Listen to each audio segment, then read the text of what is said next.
Assalamu alaikum. My name is Dipon Chakravarti, and I am a student as well. I am pursuing graduation, and I also work in a call center. And my question is, why is it important for a woman to marry a third party if she wants to go back to her first husband after her first husband has given her talaq? भाई साहब का सवाल था कि ज़रूरी क्यों है कि अगर एक औरत अपने शोहर के साथ तलाक हो जाता है तो उसे दूसरे से थर्ड पार्टी से शादी करना ज़रूरी क्यों है पहले शोहर से वापस करने के लिए? ये सवाल है। सवाल अभी दोहरा है, जवाब दे रहा हूं मैं। ये लोगों को गलतफहमी है कि अगर मियाँ बीवी का तलाक होता है और अगर वो फिर से शादी करना चाहते हैं, ये गलतफहमी है लोगों की कि उसको तीसरे से शादी करना फर्ज है। कुरान में साफ तौर पे लिखा हुआ है सूरह बकरा में सूरा नंबर 2 आयत नंबर 228 से लेके 242 तक तलाक के पूरे डिटेल दिए गए, किस तरीके से तलाक दिया जाता है। पहले मैंने कहा था कि आपस में समझौता होना चाहिए, नहीं होता है तो गेट एन आर्बिट्रर, एक बड़े को बुलाओ, शोहर की तरफ से बीवी की तरफ से समझौता करो। नहीं होता है तो तलाक बोलने के बाद इद्दत के 3 माह है। कुरान में लिखा सूरह बकरा सूरा नंबर 2 आयत नंबर 228 के 3 माह, 3 महीने, 3 menstrual cycle is the period of waiting इद्दत। 3 महीने के बाद the divorce is completed।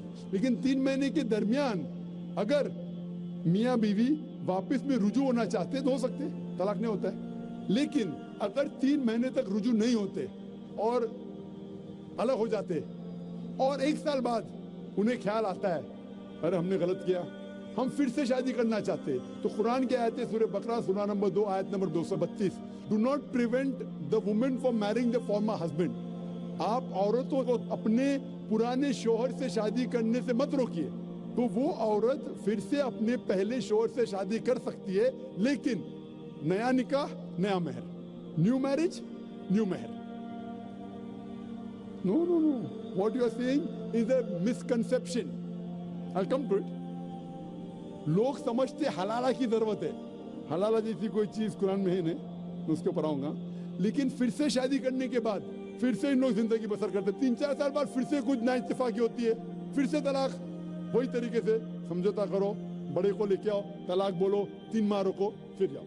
फिर से 2 साल बाद याद आता है नए वापिस से रहेंगे, फिर से शादी कर सकते, फिर निकाह, फिर मेहर, फिर से झगड़ा होता है। फिर तीसरी बार अगर तलाक होता है तो अल्लाह ताला फरमाते सूरह बकरा सूरा नंबर 2 आयत नंबर 230 में कहते कि तीसरी बार अगर तलाक देंगे तो फाइनल। इसके बाद आप फिर से मियाँ बीवी ने बोल, जब तक आप थर्ड को नहीं मैरी करें। इसमें क्यों? ये शादी ब्याह गुड्डा गुड्डी का खेल थोड़ी है। बचपन में गुड्डा गुड्डी का खेल में शादी करो फिर से तलाक दो, एक दिन में 10 बार शादी कर सकते, बराबर ना? ये जिंदगी गुड्डा गुड्डी का खेल थोड़ी है। 3 महीने लगता है तलाक के लिए, इतना टाइम लगता है।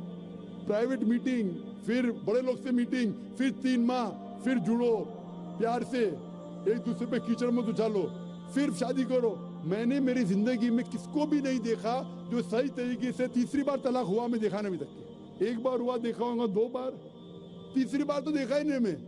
ये अगर आप गुड्डा गुड्डी का खेल करते तो फिर 1 बार आपने रिजेक्ट किया, 2 बार रिजेक्ट किया, 3rd बार फाइनल, फिर आप दूसरे से शादी करो। आप प्लान नहीं कर सकते, आप दूसरे से शादी करो और रो। और फिर पता लगा आपको मैं पहले शोहर से नाराज थी, सिर्फ दिन में 6 घंटा देते थे, ये नया शोहर तो 2 घंटा देता है, तो पहला वाला अच्छा। लो दाल आटे का भाव मालूम पड़ेगा। मेरी माँ मुझसे कहती थी मार्केट जाएंगे तो दाल आटे का भाव, दाल और आटे का भाव, आप समझे ना? तो हो सकता है क्या मालूम पड़ा मैं मेरे शोहर से झगड़ा करती थी, वो बीवी कहेंगी, मालूम पड़ेगा नया शोहर तो पुराने वाले से बदतर है, आप समझ रहे ना? और फिर अगर नए वाले से डिवोर्स हुआ, सेम तरीका, आपस में समझौता, प्लानिंग नहीं। अगर प्लानिंग करेंगे कि एक रात तुम्हारे साथ सोऊंगा और फिर तलाक देना, ये हराम है, आप समझ रहे ना? ये कुछ लोग करते हैं, मैं जानता हूँ मुस्लिम माशरे में वो हराम करते हैं। प्लानिंग करना, तुम्हारा शोहर बनूंगा, एक रात बाद तलाक दूंगा, फिर तुम शोहर शादी करना, ये हराम है। कुछ लोग करते हैं, गलत करते हैं, कुरान में ऐसा नहीं लिखते। तो अगर तीसरी बार तलाक के बाद या पहली तलाक के बाद भी पहले बार तलाक दिए, दूसरे से शादी किए, फिर पता लगा सही नहीं, तो वापस जा सकते, आप समझे ना? तो ये जो है जरूरी है थर्ड पार्टी के पास जाना, अगर 3 बार सही तरीके से तलाक हो तो इस्लाम में इतनी छूट है माशाअल्लाह, और इतना सही मजहब है, it's the most practical way of life. Hope that answers the question.